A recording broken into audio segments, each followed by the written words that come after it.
It might still be 80 degrees out in New Jersey, but hockey season is back. We're a day away from the puck dropping on the 2025-26 NHL season. And we here at Puck on the Parkway are hoping that it can be a successful campaign for the New Jersey Devils. If things go right, it certainly could be. Dan Rebane, James Burley back again. We've been AWOL for most of the summer. It kind of felt like maybe the Devils front office was a little bit AWOL too. Not a whole lot of news coming in, but some stuff we got to get through before the Devil season starts this Thursday, and a lot to be excited about. But first and foremost, Dan Rebane, how are you, man? I'm doing well, man. And you like you said, it was very quiet this offseason, not just for the Devils, but NHL as a whole. Just nothing going on. We were expecting a lot of trades to happen. Free agent moves were, meh. But now that the summer's ending, we've had a lot of news come through the Twitter sphere. Just a day away from NHL dropping the puck. The Devils dropped the puck in a couple of days, so I'm happy to be back. Our Red Bulls are eliminated from the playoffs, so we can finally fully transition into the hockey season. So I'm glad we're back, man. Yeah, no Mets, no Devils for either of us. So, or sorry, no Mets, no Red Bulls for either of us. It's only the Devils now. And this is definitely the first time we got through this intro. There were no technical difficulties on anybody's end. So we are just going to go right into it. The big news in New Jersey. I mean, it's been talked about now, but Luke Hughes finally signed the contract. 7 years, 9 million AAV. He joins Dougie Hamilton at the top of the contract list for New Jersey. On the back end, $63 million to stay in New Jersey with his brother Jack. And, that's sparked some rumors about another member of that Hughes clan coming over to the East Coast after his contract in Vancouver is done, but we'll get to that later. We've also got Jake Allen, re-signed that one much earlier in the summer, solidifying the goaltending tandem. The two Jakes, Markstrom and Allen, are back. That's one is at 1.8 million AAV, and the two ads in the forward core really that have amounted to something. Connor Brown, who went off in the playoffs last year for Edmonton, and Evgeny Dadonov, who also did pretty well in the playoffs last year for Dallas. A couple of role players, really. Brown signing the biggest contract of his career to this point, in 3 million AAV, and Dadonov a 1 year deal for 1 million with some performance bonuses. Overall, Dan, it felt like a quiet summer around the NHL and especially at home in New Jersey for us. If you could evaluate their moves in this offseason, what would you make of the players that they brought in and re-signed? We'll get to some other players that are on the bubble or so in the later in this episode. Yeah, I think most fans, and including ourselves, were expecting a more, bigger move to an established player, that could help that top six with a Jack Hughes and a Jesper Bratt main, find them a winger. But it seems like, Tom Fitzgerald, for whatever reason, wasn't able to get off of certain cap issues that they were going through. That's why it probably took, Luke Hughes a long time to sign his mega extension. So they kind of just, replaced their depth pieces, Eric Holla on the way out. So they bring in a Connor Brown. Evgeny Dadonov's gonna be in that first line role with a Jack Hughes and a Jesper Bratt. He put up 20-20 last year, so 20 goals, 20 assists for Dallas. So he's still got something in the tank. I just think, we were expecting a bigger move to take that next step in the team's development. And we haven't seen that. Maybe it comes eventually, maybe at the deadline we see that big move. But overall, I'd probably give it a C or C plus kind of off season. Just for, the moves that they made were mainly depth pieces. But talking about that Luke Hughes extension, I'm glad they got it done. Maybe a bit pricier than most people thought. But when you're looking at around the league, when you're looking at Jackson Lacombe Look at around the league. signing a $9 million contract, I mean, you get Luke Hughes for 9 million. I think you should be celebrating that because especially when the cap's going to go up, people are even projecting it to go up to 107 million next year from the original 104, I believe it was. So this cap is just going to keep on exploding. That 9 million is going to be, valued at or looked at as like a $6 million player that we look at right now. So I'm glad that they got it done. I wish it got done earlier in preseason because Luke Hughes didn't play any preseason games, which could maybe come out to a slow start. But but I'm just glad they got it done.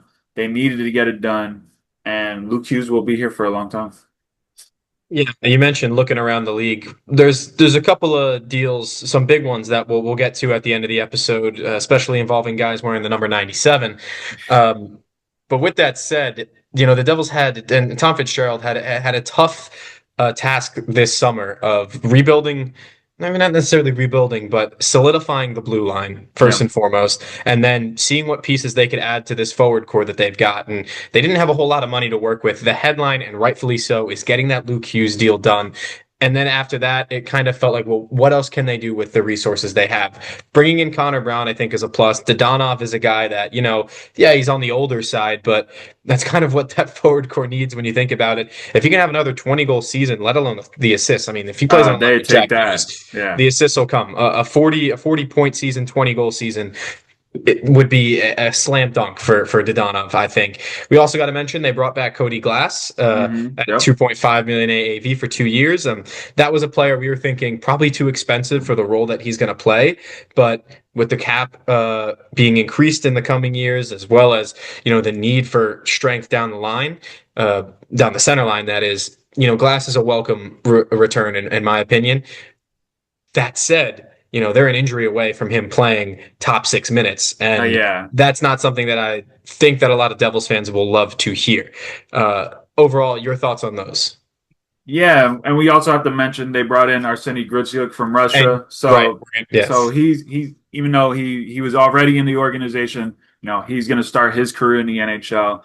But overall, I think it was just about building better goal scoring depth. Like I think last year, we brought in depth pieces like, a Stefan Nason, a Paul Cotter to kind of beef up the lineup.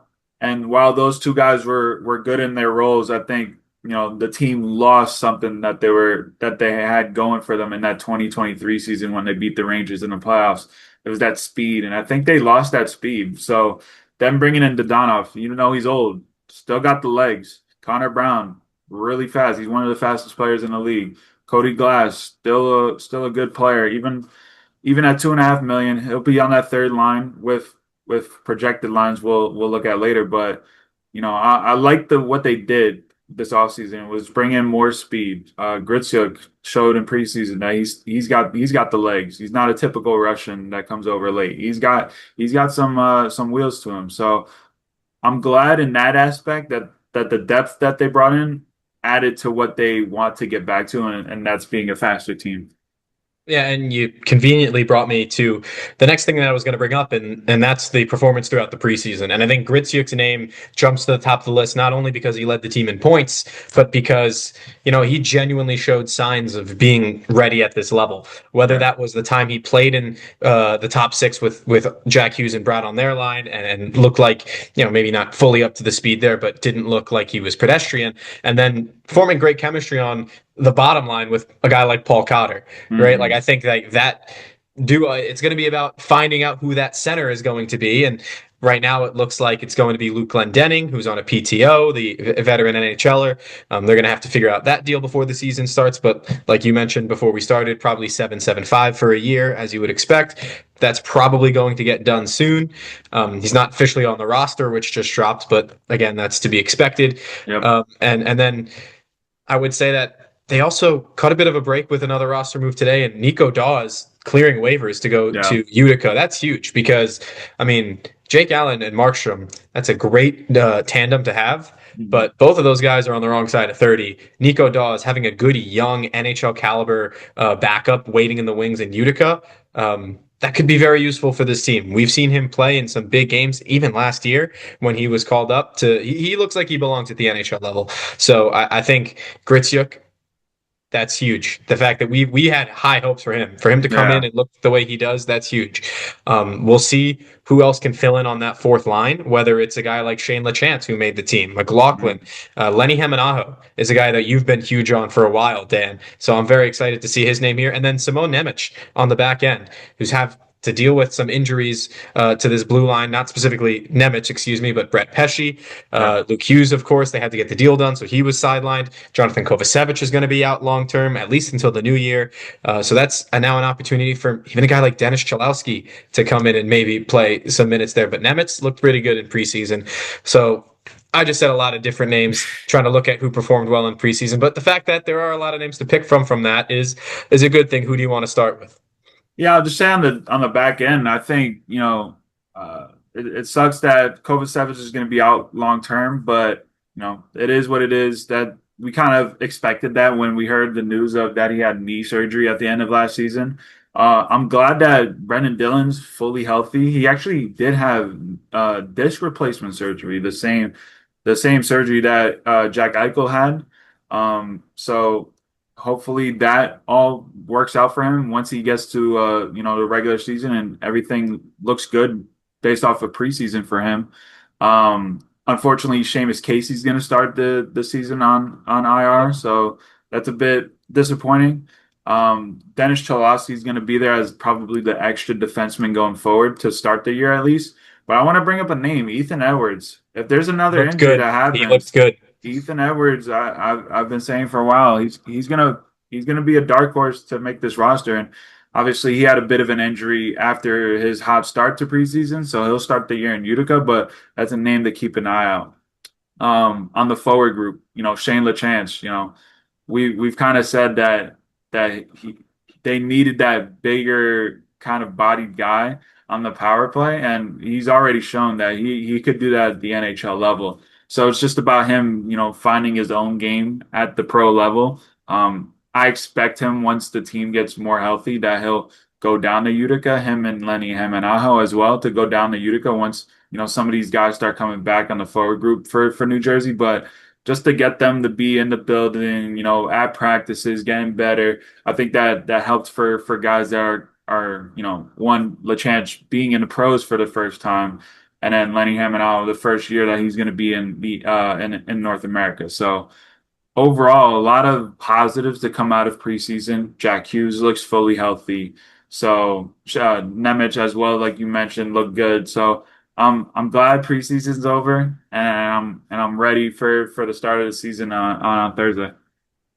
Yeah, absolutely pumped for the start of the actual regular season.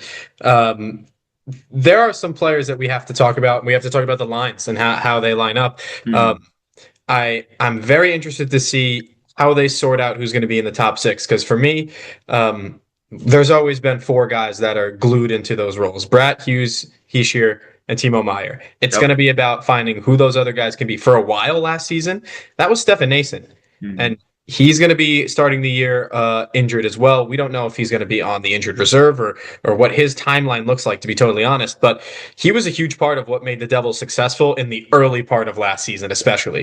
And Yep. I was looking at some highlights from last year. That team was so good until the Christmas break, man. This team Yeah. was Stanley Cup contenders, but that's why the Stanley Cup is in June and not December. Yeah. Unfortunately for Stefan Nason, he's not going to be available, and that gives a chance for a guy like, no pun intended, Shane the chance to fill in that net front role on the power play, because Hmm. that's Stefan Nason's one of the best players in that role in the National Hockey League. That helped the Devils be the third best power play throughout the league, but unfortunately, that was at the behest of their 5-on-5 play, which was unnecessarily mid, if you ask Yeah. me. This Very team mid. could have been a whole lot better in that regard. And even that's even before the injuries to Jack Hughes, et cetera, and several Hmm. players on the D core. But let's talk about these forwards. Right now, it looks like Dadonov is going to be with that first line of Hughes and Bratt. And Yep. then with Heishier and Meyer, I think for a lot of last season, that guy was Nason and it worked. But now it looks like it's probably going to be Dawson Mercer. Let's talk about this top six because this is where we wanted them to strengthen the forward core. It was always going to be difficult with the amount of money they had and the need to sign Luke Hughes off of his entry level deal. But we were tossing around names like Ehlers, several others as well throughout the offseason episode that we did way back in, I think, either May or June now. Feels like forever Yeah. ago. But it didn't turn out that way. It looks like they're going to promote from within with the likes of Mercer. Um, Hmm. And he had a down year. It looked like perhaps that he's not quite the guy that they think he can be in this top six, but he's going to have another chance to prove that. Timo Meyer is a guy that they're going to hope to get a little bit more out of in the future. And for Jack Hughes, it's always been about staying healthy. So, what do you think for this top six? Can Dadonov be that guy? We already spoke about if he gets 40 points, but add Mercer to that mix. There's a couple of question marks, maybe a few too many that some fans would like to hear for the top six. Yeah, I think that first line is going to be good for the start of the season. Like through the Olympic break, I think that would be the first line for this team.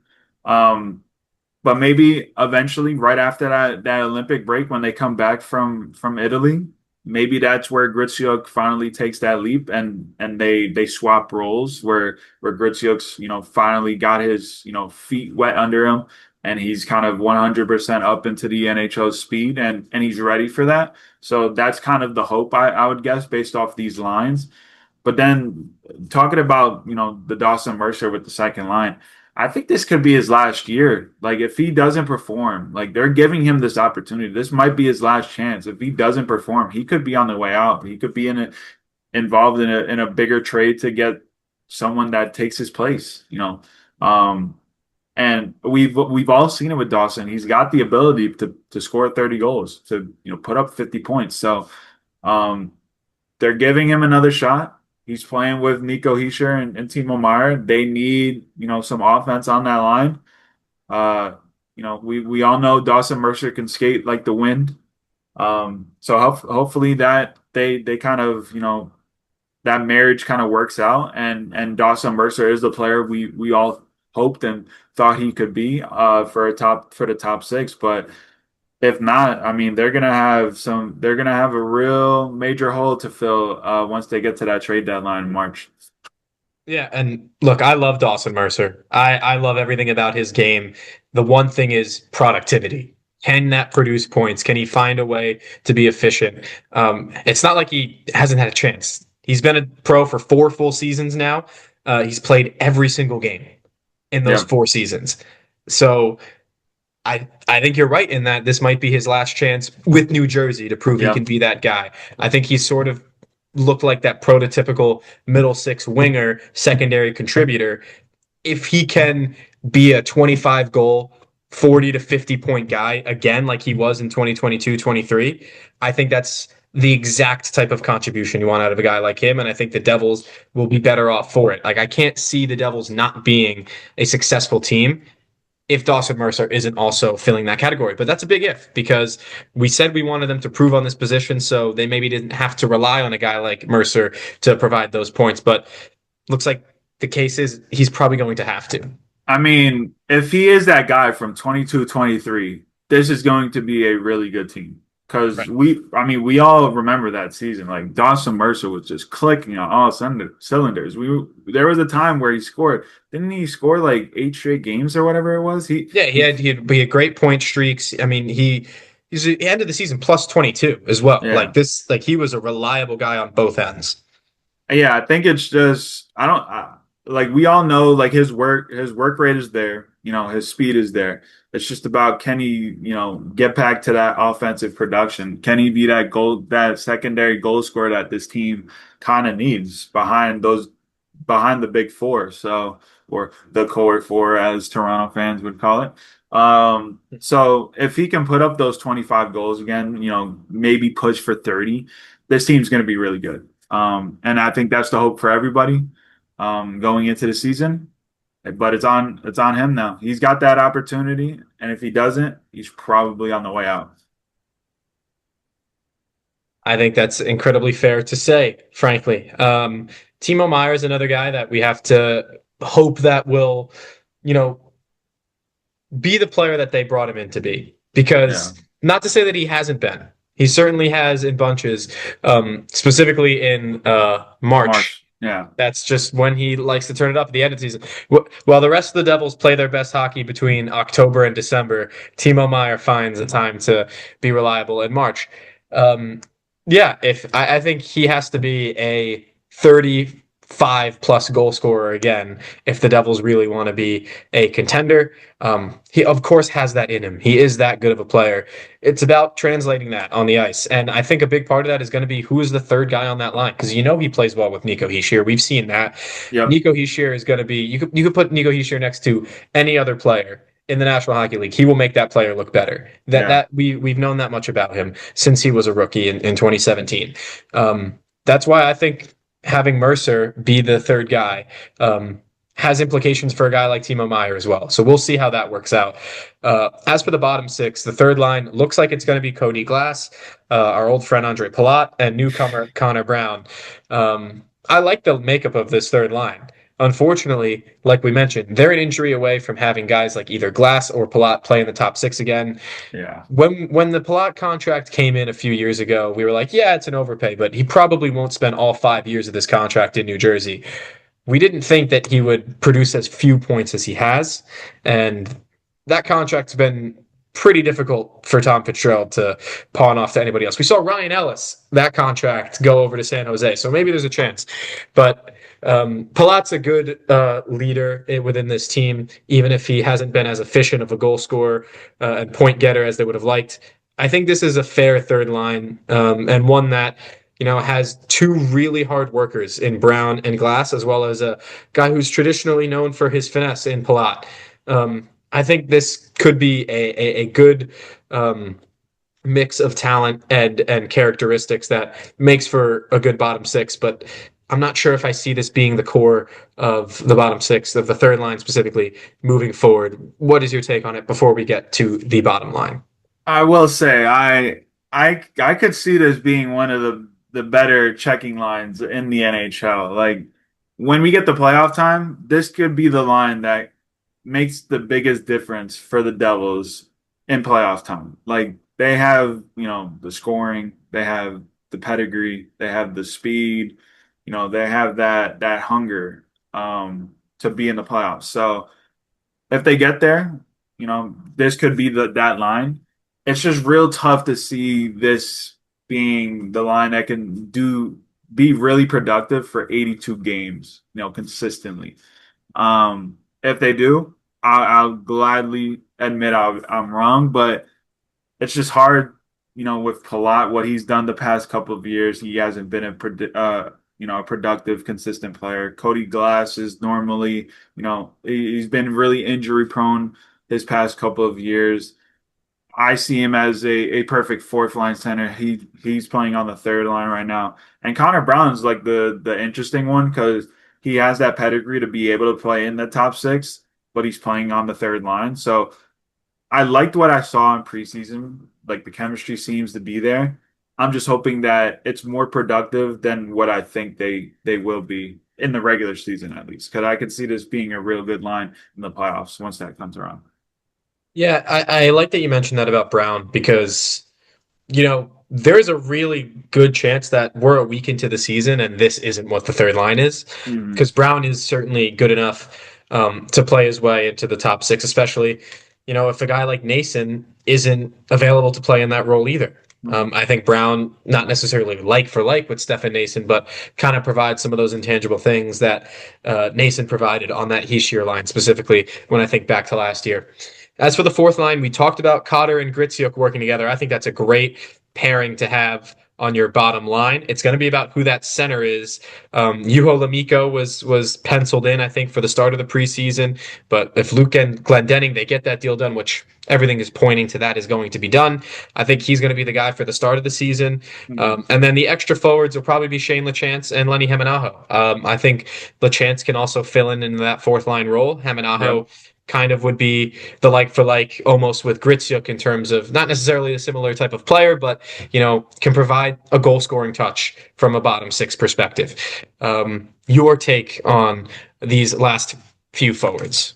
Yeah, I think, how do you say the Finnish center's name again? Just say it one more time for me. Lamiko. Lamiko. I mean, maybe I'm saying it wrong, but I've been saying it Juho Lamiko because Lamiko. Okay. All right. that's what So Lamiko, I think we all kind of anticipated him being that fourth/fifth center for this team.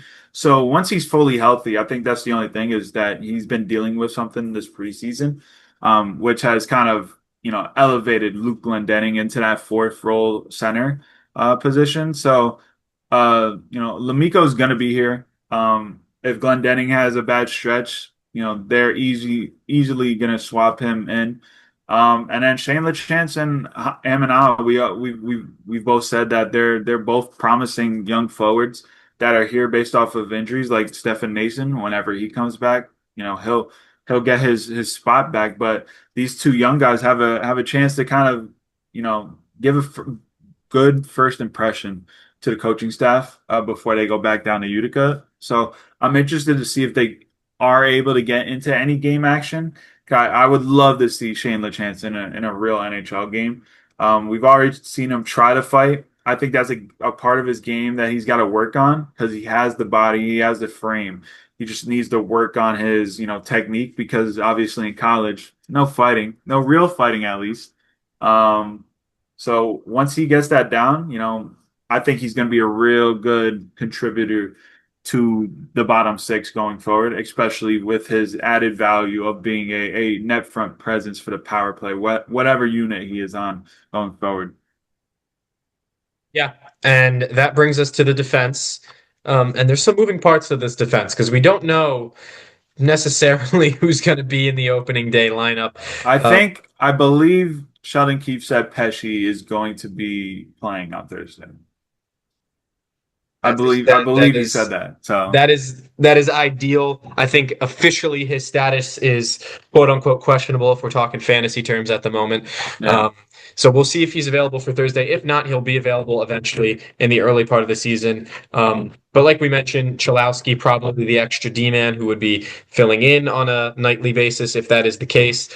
Let's talk about the pairings though, because Pesci is going to be with Luke Hughes, ideally. Yeah. Reuniting Siegenthaler and Dougie Hamilton, and then with the injuries on the blue line, Simone Nemec comes in with Brendan Dillon. Dillon, like you said, recovered nicely from that disc replacement. I love this blue line.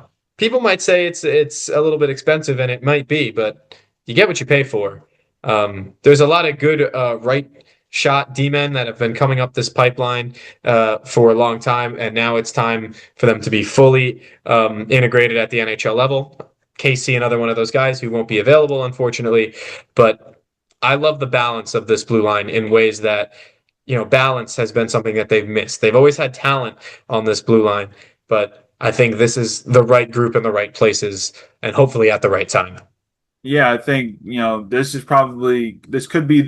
could wind up being the deepest the defensive core has been in a while, especially with Seamus Casey and Ethan Edwards, being guys that are going to be able to step in when injuries happen. We obviously know what Chalosky is. He is that kind of seventh defenseman. But yeah, I like the makeup of this team. It has that offensive firepower, but it's got the ability to, show that they are a really good defensive team like they were last year. I mean, they were, I believe, correct me if I'm wrong, they were top five in goals against last year. Obviously that helps with a better goalie behind them, but they showed that they can keep the puck out of their net. It's about whether they can score more goals at 5-on-5 like they did in 2022-23. So I'm interested to see what happens for a full season with Simone Nemec if he keeps that confidence up. Not affected by an own goal like he was against the Rangers in the preseason. If he can, keep Played a all great game that. No, besides that I know too. exactly, but like that is exactly a play that would, impact him negatively in the past. So now Right. if he can get over that mentally and show that he can get over that mentally for an 82 game season, then the Devils have something with this defensive core because it's got the young pieces with Luke Hughes and Simone Nemec. It's got the veteran leadership of a Brendan Dillon and a Dougie Hamilton, and it's also got Jonathan Kovacevic whenever he comes back, probably post Olympic. Maybe he doesn't come back until the playoffs. Knee injuries are weird, so I would say the earliest would be after the Olympic break, that is in February. So, maybe he comes back before the trade deadline. So we shall see. But this is going to be a good defensive core. And with the goalies behind them, like we said, with the two Jakes, um, and then also the other goalies down in the AHL. We'll get to them in a bit, but yeah, I'm liking what this team has on the back end. I mean, we've talked about this before. It's going to be very hard for specifically the right-handed defensemen to all be New Jersey Devils in a couple years' time. Hmm. There's just not enough spots for all these excellent defensemen. Um, the big name that flies off the sheet as the guy to move would be Dougie Hamilton. But first and foremost, I'm really excited to see him back in black and red because this team seriously missed him last year. Seriously missed him. His offensive production, as well as just having just his presence back Yeah. there. I mean, he's not the best defensive guy, but certainly a important player to this team. Just what they've tried to build, and we can never forget he was the first domino to fall in terms of assembling what is now an elite roster. If they don't Yeah. get that contract, I don't think there's a lot of eagerness to join the New Jersey Devils like we've seen in the past couple years. Kovacevic is going to come back and might have to fight for his spot in the team. Like Hmm. that's the upside of how good this blue line is, and I love Jonathan Kovacevic, but I hope they make him earn it. I hope Nemitz comes in and is a baller. I hope Casey's injury isn't so serious and he gets some time to play, but we'll see about that. Pesci comes back and is the shutdown D man that we've seen him be not just with New Jersey but previously with Carolina, who of course is the Devils' opponent on opening night. That just perfect that we had to play Carolina again. And I imagine there'll be a fun race throughout the division and maybe another meeting in the playoffs. Who knows? Some more moves that we got to talk about real quick is Curtis McDermott, the muscle, traded to Ottawa for Zach McEwen, who also similarly an enforcer, maybe not with the same reputation of McDermott, but also has a good points record to his name in the AHL. Not so Yeah. much in the NHL, but I think it's a good move on paper in terms of you get a bit younger enforcer who can actually produce points at the AHL level. Maybe he can translate in the NHL level, and even if he doesn't, he'll provide you more or less the same office that McDermott does. But of course, they had to send him down to Utica, and that was all done for cap space in the end. With the Luke Hughes signing, they were briefly over and had to adjust for that. So that's a good move.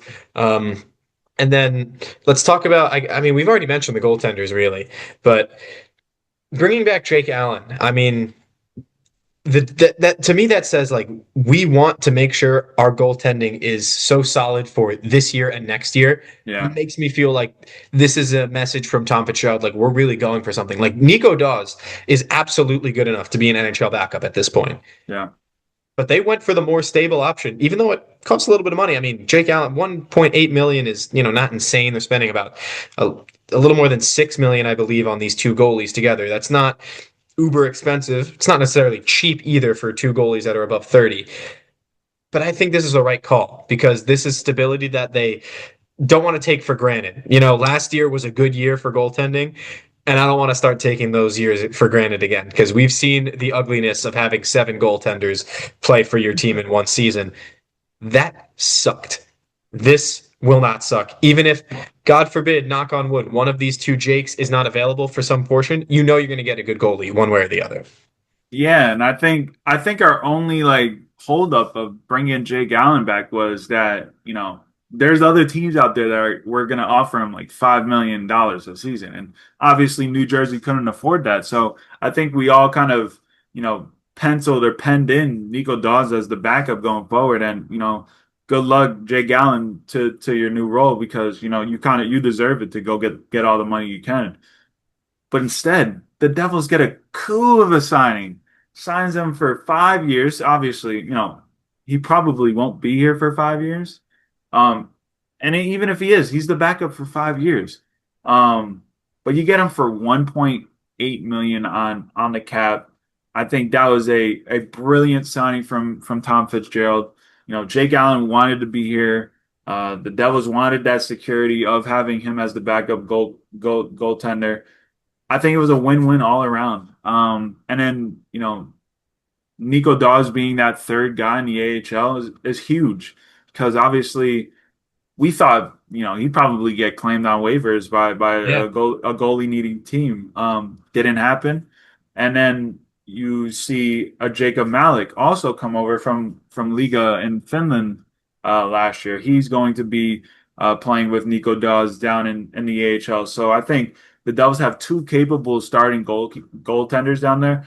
For Malik, it's just about him getting used to the North American ice surface and the game itself, kind of getting acclimated himself. But Nico Dawes is here and ready to go whenever the call comes. Whenever one of these guys has an injury, Nico Dawes is going to be up here, and I don't think the Devils are going to be worried whatsoever whenever they call up Nico Dawes. I think they are good to go with these three guys.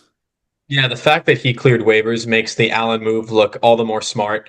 Mhm. I'm very surprised, honestly, because I think very highly of Nico Dawes.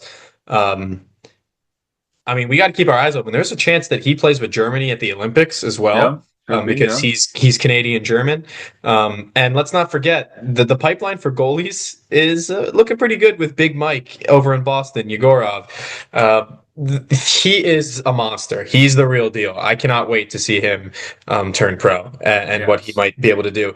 If the Utica Comets are not better this year than they were last year, I'm going to be surprised yeah. because I look at the forward core and I maybe don't expect them to be the highest scoring team, but I look at the blue line and I feel like when some guys get healthy, that there are some guys that are going to have to go down. I think they'll be decent. I mean, Topias Villen didn't really look like he had the juice to maybe make his step like we would hope at his point at this point in his career. But I mean, I think he's a guy that can be a good AHL defenseman, and I hope that they're better. I hope they get good goaltending. They should get good goaltending at the very least. And if they're better, the Devils are going to be better for it. Before we dive into some predictions on what we think this season is going to look like, there were some other moves throughout the NHL, Big moves. some big moves and some not so big moves, which had big implications. I think people know what I'm talking about. Let's start with the biggest one. Um, Kirill Kaprizov absolutely reset the market for what NHLers can get paid. Absolutely reset. And look, he is one of the greatest players in hockey, one of the brightest stars, and he's a young player. 8 years, you lock him up, you pay him what he's worth. The Minnesota Wild might have dug themselves in a little bit of a hole in terms of the extension that they've given him at 17 million AAV. But I mean, like, it's hard not to pay that guy what he asks for. He is that good. There's a lot of similarities in his game with Jack Hughes. I feel like there's a lot of Devils fans who maybe don't understand just how good Kaprizov is, maybe don't see as much of the Western Conference as they do of the East. Lord knows I don't see as much of the Western Conference, but from what I have seen of Kaprizov, this is a franchise guy in the realest sense. It's a lot of money, but is it worth it? What do you think, Dan? See, that's the tough thing in a cap world, right? He's one of the best players in the NHL. He leaves, anybody signing him to that deal, right? Like it was gonna happen if he walks the free agency. The Islanders would have given him that deal, Um, it's just a tough position for the Wild because they dug themselves that hole. The owner came out and said, blank check. We'll give him the blank check to keep him. And it's just like, okay, he's gonna ask for the stars and the moon or whatever the saying is. So what can Bill Guerin do? Like the agent just has all the leverage. The player has all the leverage. You don't give him his money, you know. Sure, Minnesota's a good place to live, but I heard Long Island's a great place to live. So they kind of had to do that deal. So him resetting the market not only helps him though, it helps other elite talent going forward, like a Jack Eichel, who's a free agent next year. He has his contract extension is available right now that he can work out with Vegas.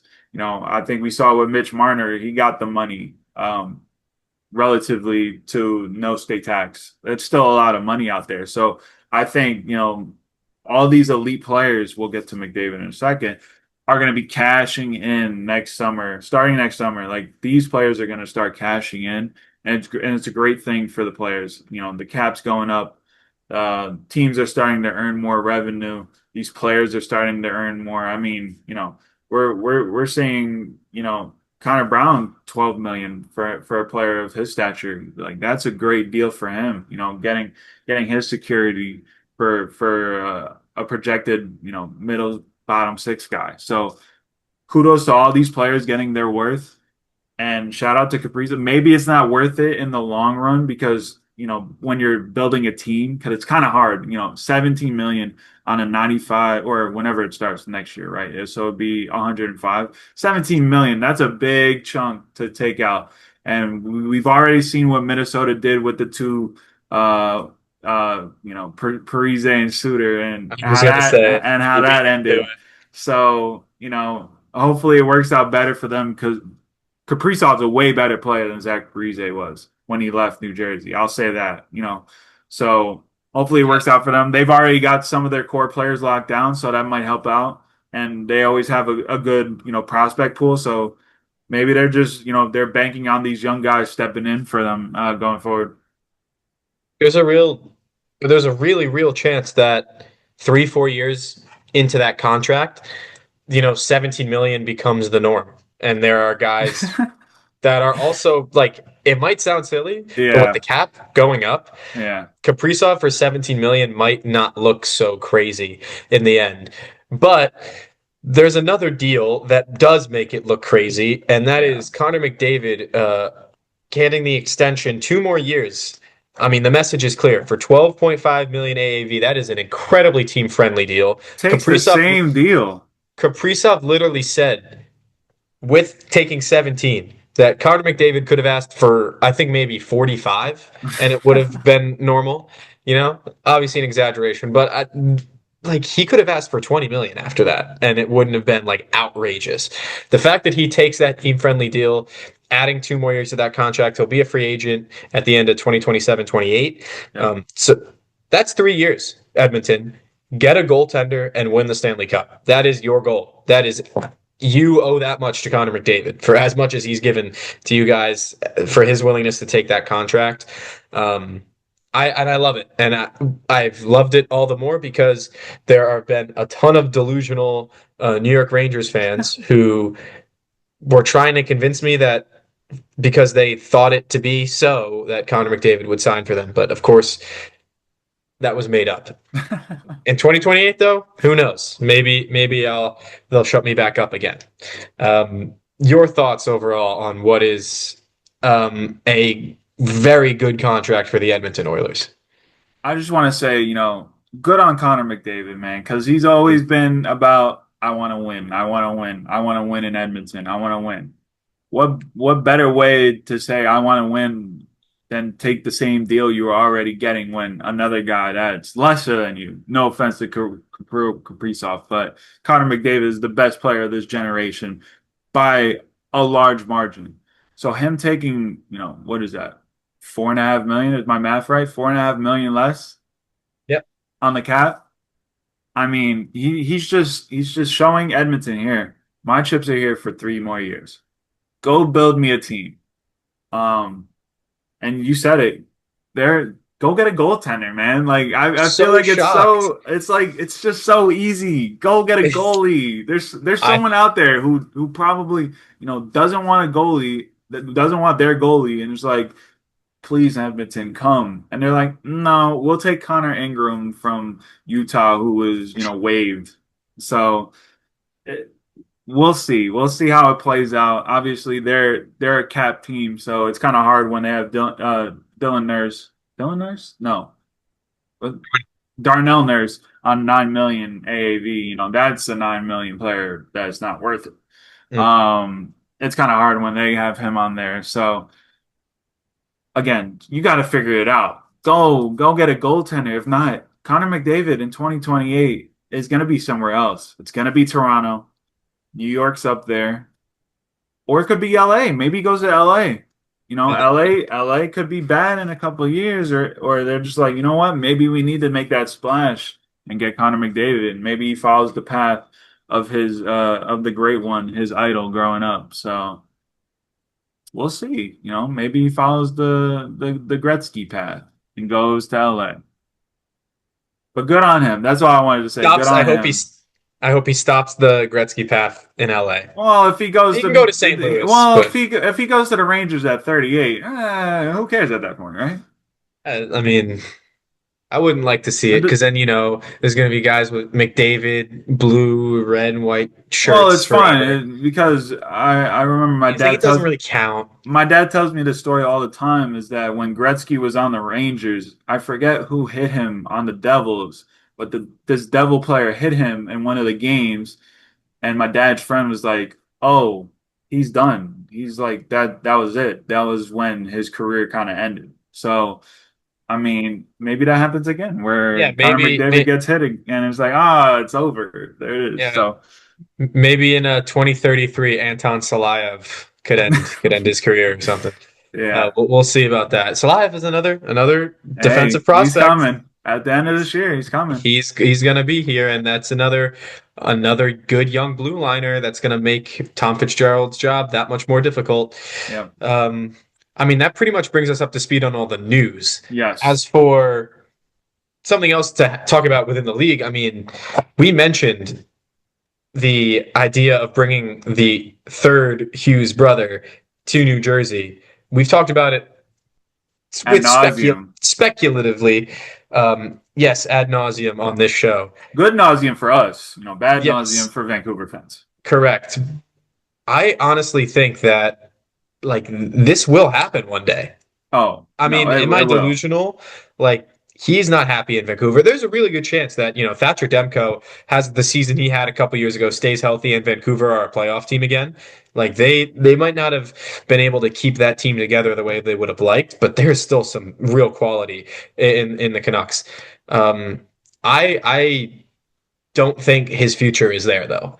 The rumors have been heating up. I mean, there's no mystery that these three guys want to play together for the same NHL team. It's unlikely that the three of them will play together anytime soon with the U.S. Quinn and Jack, sure, but Luke is not quite there yet. Yeah.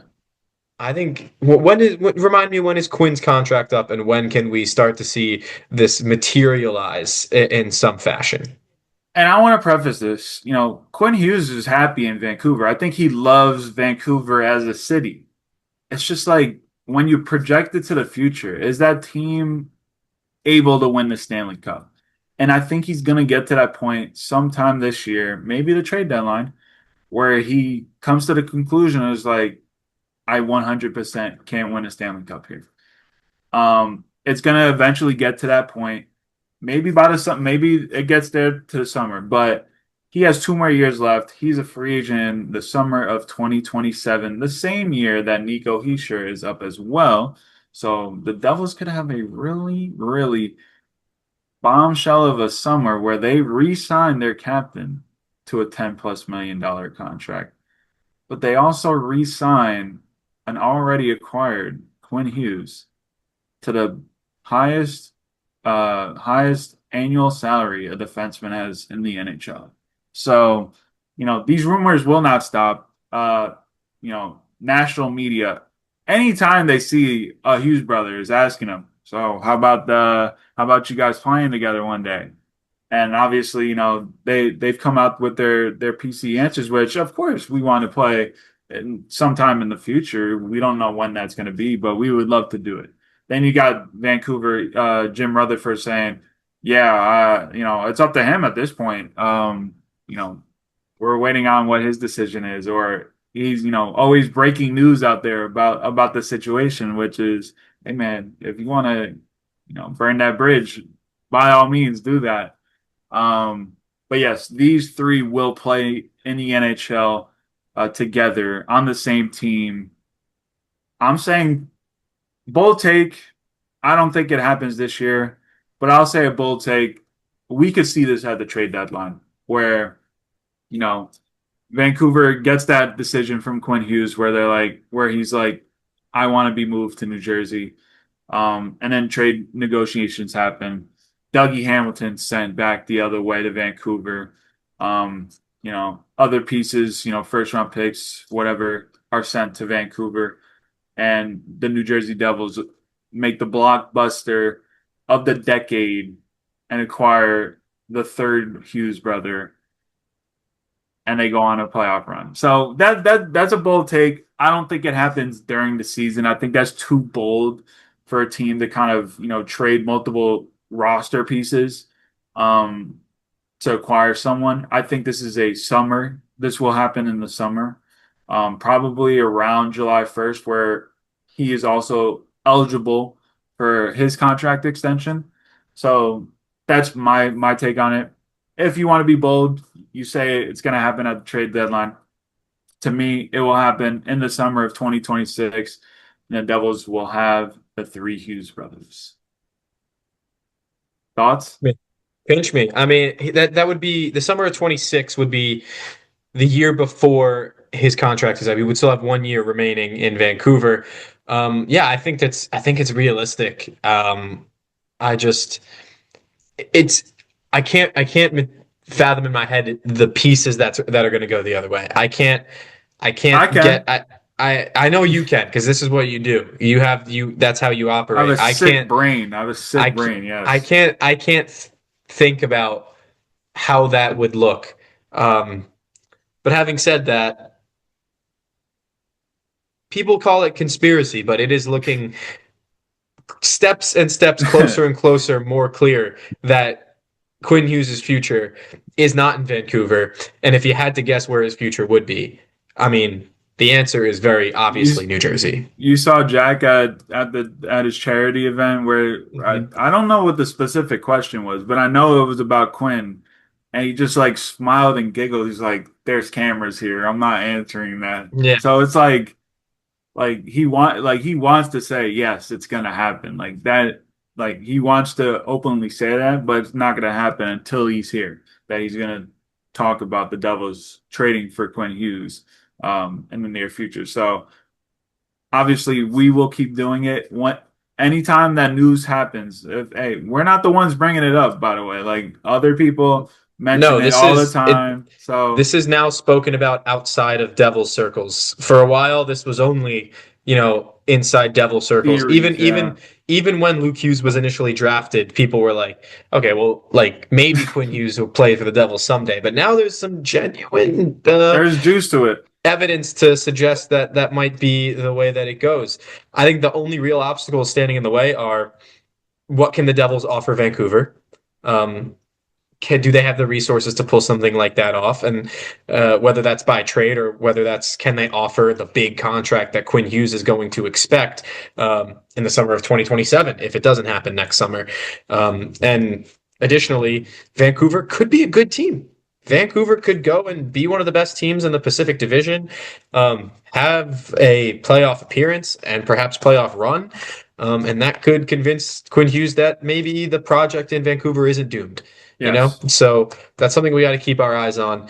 To close out this episode, though, let's focus on the Metropolitan Division Yep. and let's talk about what we think is going to be the finishing order for this season. I mean, New Jersey, you have to expect are a top three team.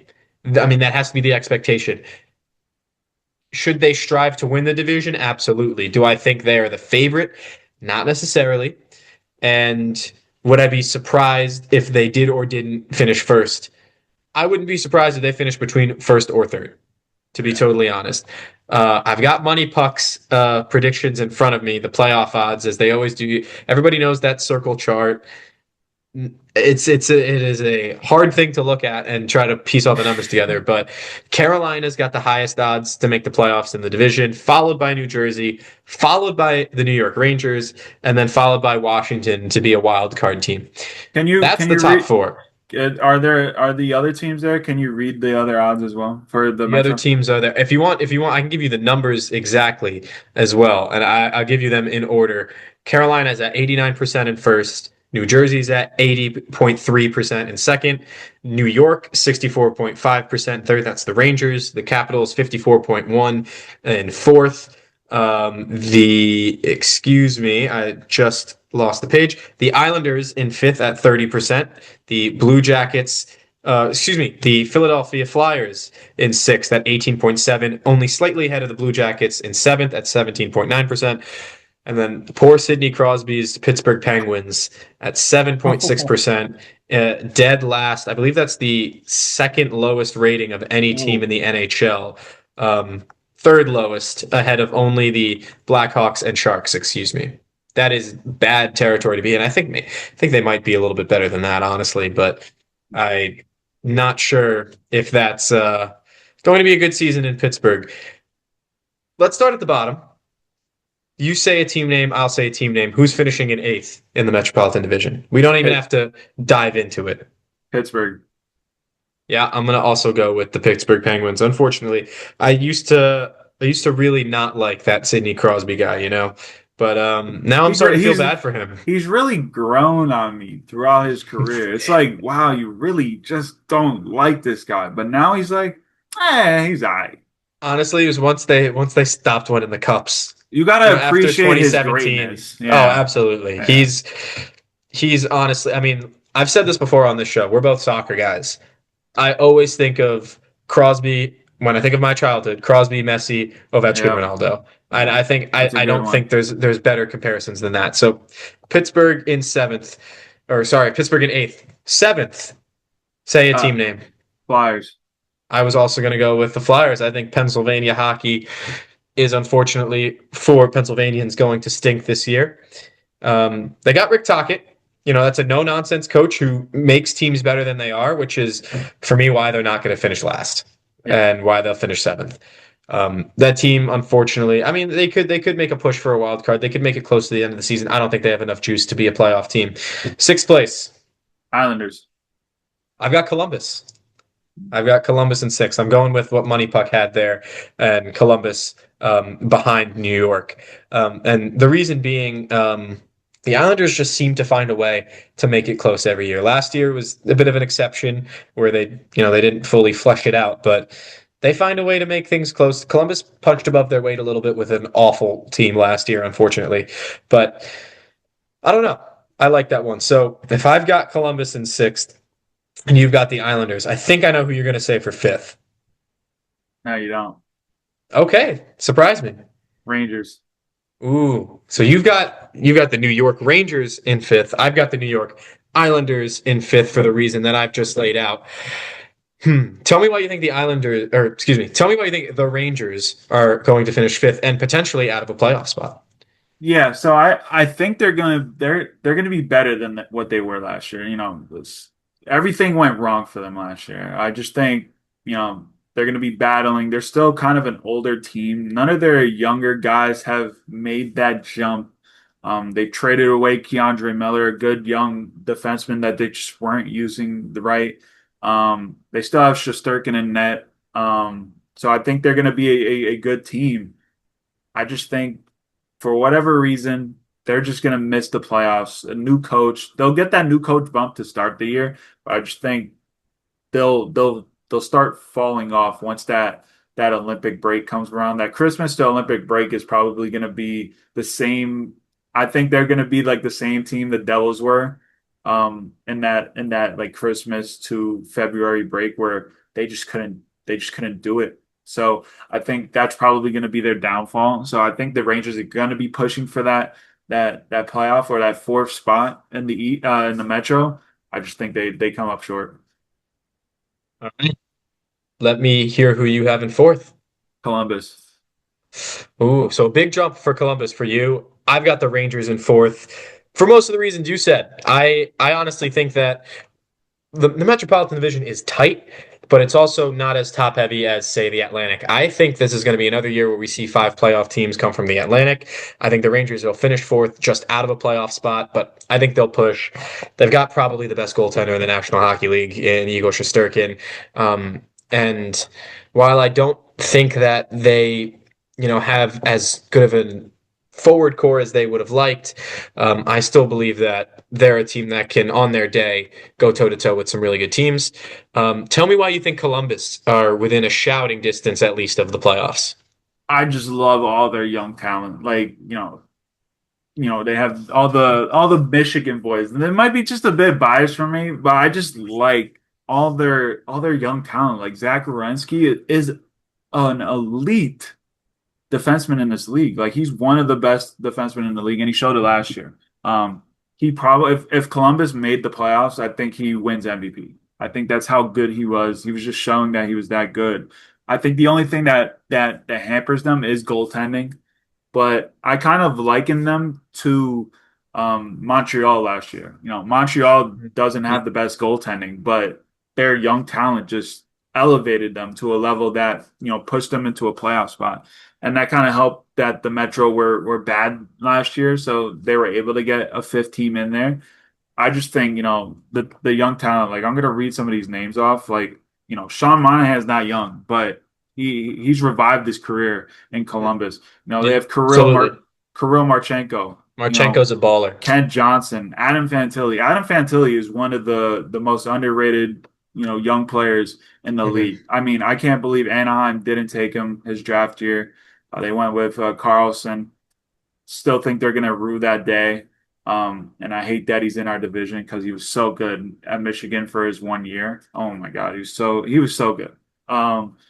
Yeah, and then obviously our friend Damon Severson's over there, still And still Miles still Wood. still playing. Yeah, Miles Wood got traded there this offseason. So I think they're young talent. Plus, I think they built better depth for them in that bottom six with bringing a Miles Wood in. We know what Miles Wood does when he's paired into that role that he is able to play at. I just think this team's gonna take that next step like they did last year where they took that first step which was playing meaningful games leading into April.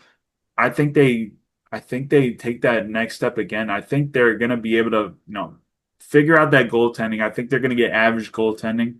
But I think this team and the talent that they have that they've been producing, compiling these past couple of years, it's been a rough time for Columbus.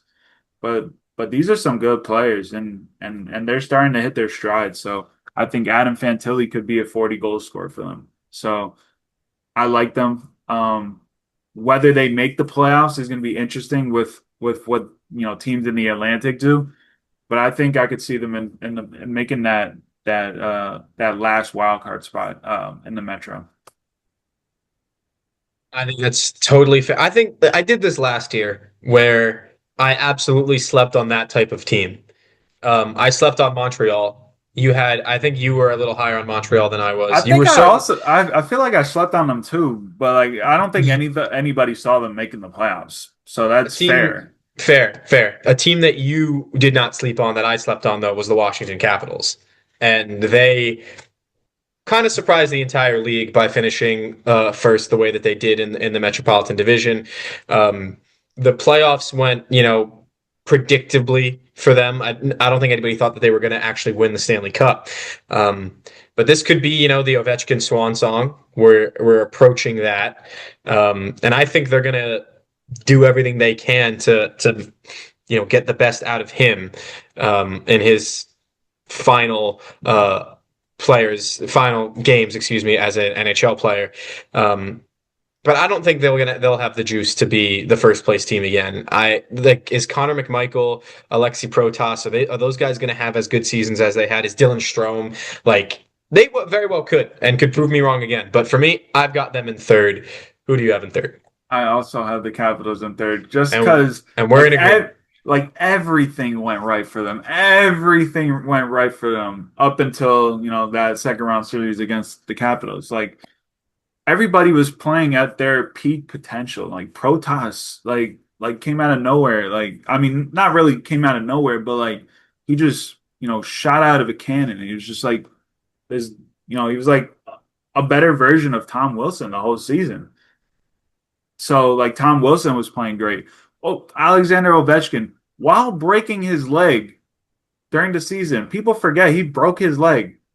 He still put up 40 goals. Like I don't think he puts up 40 goals this year, but like everything went right from him. I think that just shows, him chasing that goal record, I thought was going to be a hindrance to the team. I think he was Same eventually going to thing. get. I thought he was going to get there, but the team was going to be bad. But it just inspired the whole team to kind of rally around this superstar, this Ronaldo, like you said, type player to get that goal record. And then I feel like once they got that goal record, it was kind of like downhill. It kind of like you already saw the wheels kind of falling off. So I think they're still going to be a good team, but I don't think, everything's going to hit like it did last year. And I think goaltending might be a problem for this year because obviously Logan Thompson Yeah. came from Vegas and had a revenge tour where he was like one of the best goalies in the league. So we'll see if he reverts back to, regresses to the norm like he was in Vegas where he had good seasons. Or maybe he is a great goalie, but I have to see it a second year to believe that. So them in third, I think they easily make the playoffs. So Mhm. Washington back-to-back years. Yeah, I think Logan Thompson and Charlie Lindgren is, at its best, is one of the best tandems in the National Hockey League. It's as good of a goaltending tandem as you could really ask for in Mhm. terms of having a 1A, 1B setup. But they have to continue to be that good. And Yep. I think, there's, again, the upside for this team, is through the roof. But a lot of things, like you said, have to go right. And for me, similar to what we talked about with New Jersey, there are question marks in certain places if this team wants to be considered a contender. And conveniently, that brings us to second place. And I think we're going to be in agreement as to who finishes in second. I'll let you go first this time, Dan. The New Jersey Devils. And I agree. I also have the Devils in second. I think we'll be around the 100-point mark, bullishly. So I think if we finished in the 95-point mark, I think we'd be challenging for second or third place pretty comfortably. Um, the Devils limped into the playoffs last year. They were a Limped. They they crawled. They crawled. crawled Yeah, into they the crawled. playoffs. They were legitimately a top three team, top five team, if you want to be conservative, through the 2024 portion of last Through season. Christmas, yeah. Like Through literally, Christmas, literally through Christmas. I don't know what was in the eggnog at the team party, but Someone after poisoned that, them. I don't even care. before the injuries, like the injuries really started to pile up in February, but by January, the team looked like a shell of itself. And the They only got reason they ended monstered low key. Yeah. The only reason they made the playoffs was because the teams in fourth through sixth or seventh in the Metropolitan Division They didn't want it. didn't really look like they were up to the task. I think it's going to be a little bit different this year because while I think the Rangers have certainly taken a step back and aren't really that team that was penciled in the top three. Washington has stepped up, and Carolina, we're going to get to them. They're often the favorite in this division. We think that again. Um, the Devils can use this season to really distance themselves in that regard. There already was distance, but that said more about the rest of the teams than it said about the Devils. I think this is the year where they really say, you know what, we are a force. Maybe not cup contenders this year, but certainly going to make it more challenging. And you know what? If we're right, Dan, it means we don't have to play the Hurricanes in round one.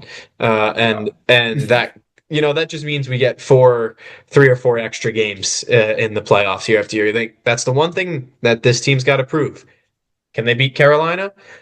Because if they can do that, then I think there's a lot more confidence in this group, and maybe they don't go to the Eastern Conference Final. Maybe they don't win the cup or anything, but I think that's the first hurdle that they've got to climb if they really want to be a cup contender. I think they finish in second place. I think they finish within the top three with some comfort. And unfortunately, they'll be looking upwards at Carolina for most of the season, but it'll be close. And for first place, I think we're both in agreement. The Carolina Hurricanes, we've said this for many years now, not only on this show, but before we ever started a show, Dan, this division still belongs to them. The Capitals won the division last year, but the Hurricanes were the Metro team that got out of that half of the playoff bracket, Mhm. as they often are. I mean, there's some changes, some turnover with that roster, but some strengthening as well. And I do think that they're going to be a tough cookie to crack.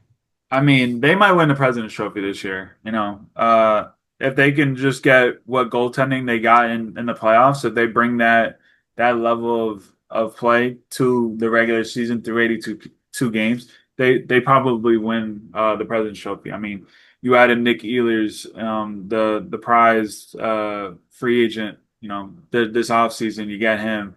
Um, you get Keandre Miller, just another young defenseman that probably fits that team Yeah. perfectly. Like the Rangers just like, you know what? Here you go. Take this guy. We don't want him. So give him in your division to the best team. Great. Good job.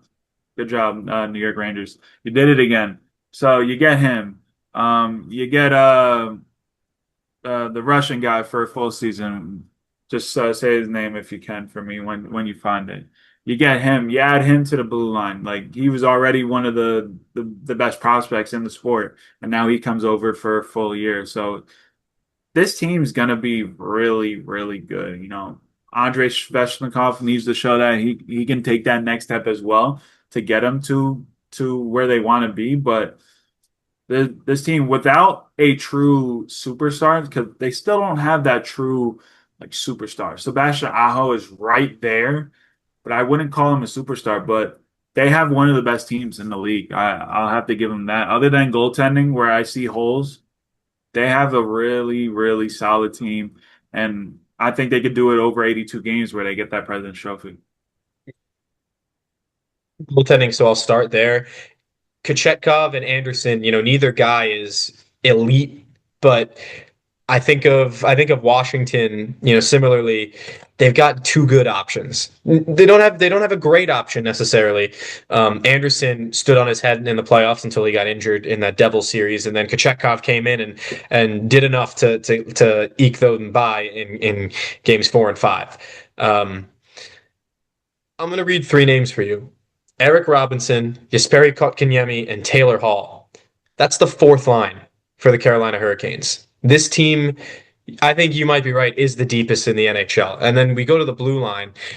You mentioned the Russian Alexander Nikishin. Yeah, there you go. Yeah. If that's and Shane Gostisbehere, who I know gets criticized quite a bit, but for a third D pairing, I mean that's pretty tasty. I think this blue line rivals New Jersey in its depth and is probably better than New Jersey at its best with Jacob Slavin, Sean Walker, and that top pairing. And Jalen Chatfield has proven a lot of people wrong that he could be a top 4D man in the NHL. I mean, he's really a guy to pair with Keandre Miller. I think that's going to get the best out of Miller as well. Um, there's no reason that the Devils couldn't be better than this team, this season. I mean, we identified several question marks in the Devils roster. If things go right, the Devils could end up having a season like Washington had last year. Yep. But I think it'd be foolish to look at this Carolina Hurricanes roster and think that they are not the class of the Metropolitan Division once again. Yeah, and I think, the overall goal for the Devils is obviously get back to the playoffs, win a playoff series. But I think it's in these guys' minds, man. I think they need to see themselves They beat got to beat Carolina Carolina. before they do anything. Because obviously Carolina has that with Florida, and Florida's taken a step back this year with the injuries that they have. But if the Devils, go into a series and are able to beat, the Carolina Hurricanes in 7 games, I think you're looking at a potential like Stanley Cup winner.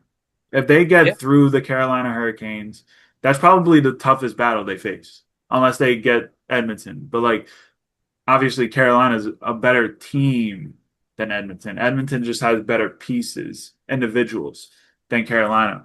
But I think that's going to be the toughest team they played in the playoffs if they get there. Because we've seen it last year. They were good against Carolina last year in the regular season. It's just once playoff time came around, obviously injuries happened. But 2022-23, we got, outed in 5 games as well. So I think it's going to be these guys are going to be on a mission they're going to want to play Carolina, whatever round it is, the first or the second, and they're going to want to beat them. If they're fully healthy in the playoffs, whatever additions they make and play a Carolina team, it's going to be tough, Mhm. but that's going to be the battle to see who gets to the Stanley Cup, in my opinion. I think those are the two teams that come out of the East. Whoever wins that series, if it's the second round, like if it's the Metropolitan Division final or whatever they call it, whatever team wins that round, That honestly. yeah, whatever team makes it out of that round, I think makes it to the Cup final. Especially with how Florida is dealing with all their injuries, unfortunately. So, well, it's not like Florida's ever had to deal with injuries and found a way to win the Stanley Cup back-to-back years, but You're right. Yeah. who knows? Look, we look at Carolina the way Carolina looks at the Florida Panthers, Yeah. Exactly. Yeah. which is very very ironic. And it just says it reminds us once again, this Devils team, the top end talent, it's there. The depth, improved several ways to go before they can call themselves a Stanley Cup contender. Exactly. And that much is the truth. And the one silver lining, I will say, if the Carolina Hurricanes do, as you say, become a contender and maybe win the President's Trophy or win the Stanley Cup, then at least it means Taylor Hall gets his name etched on it. Because I still love that guy for what he was able to do with horrible teams here in New Jersey. The MVP in 2018, Hart Trophy winner. Any final messages you want to say before we get off? Would you like to name a preemptive Stanley Cup winner while we can at least make a preseason episode? Because once the season starts, people can start saying you're cheating. Yeah. I also want to say if we want to do one bold take each, Yeah, that'd be I great. like that too. Can I have a really bold one? It's gonna be You always have hilarious them to hear. prepared. I forgot. I should have All thought right, of. so You're not going to Stanley. say Markstrom Vesna again, are you? No. Okay. Yeah. Stanley Cup winner. If everything goes right, obviously, you're gonna say the Devils. But we're going on from what is today, what we know today. And I'm gonna go with the Dallas Stars. I I love it. think I love I it. think the Dallas Stars go on and beat the Carolina Hurricanes in 6 games down in Dallas. They get the cup again. So go Dallas. People are going to hate me, but I think the Vegas Golden Knights are going to win the Stanley Cup. Well, I'm It's fine with that. it's I'm not I'm happy about it. I feel like I'm one of the only people that You actually doesn't like. hate I Vegas. actually like Vegas. One Okay. because their owner is a West Point grad. That's right. Um, That's right. so that also goes with it. But when they first came in the league, the Devils were bad.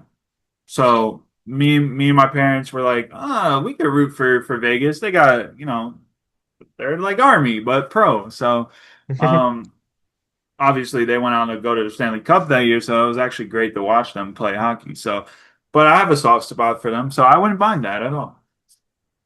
I mean, I just look at that roster.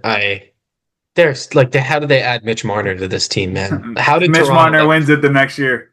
How did Toronto let that happen? And honestly, it would be so fitting if they Yeah, went on and won it next year, and Mitch Marner got to lift the cup and flip the bring it bird back. at Toronto. Bring it Yeah. back to Toronto when he And celebrates. because I'm getting sentimental, that would mean Akira Schmid's name gets etched on the cup. He's going to be the backup to Aiden Hill this year. Love our king for what he did in 2023 at the Garden. We'll Yep. never forget that. Never ever forget. Let me hear your bold take and spare me a minute so I can think of one. I mean, I'll go on for a bit. So you get yours. This is a really bold take just because it's really like cap compliant thing. It's gonna be like, do the Devils have enough to pull this type of trade off, right? And it's not Quinn Hughes. Don't worry about that. You don't have to think about it, right? All right. So the Devils, right? They're hitting on all cylinders. They're looking really good.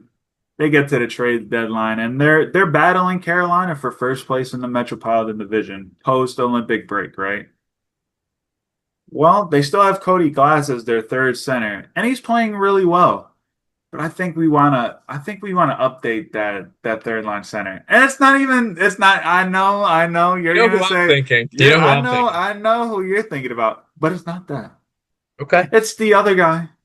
The Devils pull off a trade to acquire Evgeny Malkin at the trade Oh, deadline, you know. and he is your third line center to play with Arseny Gritsyuk as the Devils make a push for the Stanley Cup. Now Again, that you say that, it's gonna be hard because obviously the cap number right there, you'd have to like move off of somebody. It's gonna be hard to make that move, but bold take. Evgeny Malkin to the New Jersey Devils, wearing that number 71. No, Boom. he can't wear 71.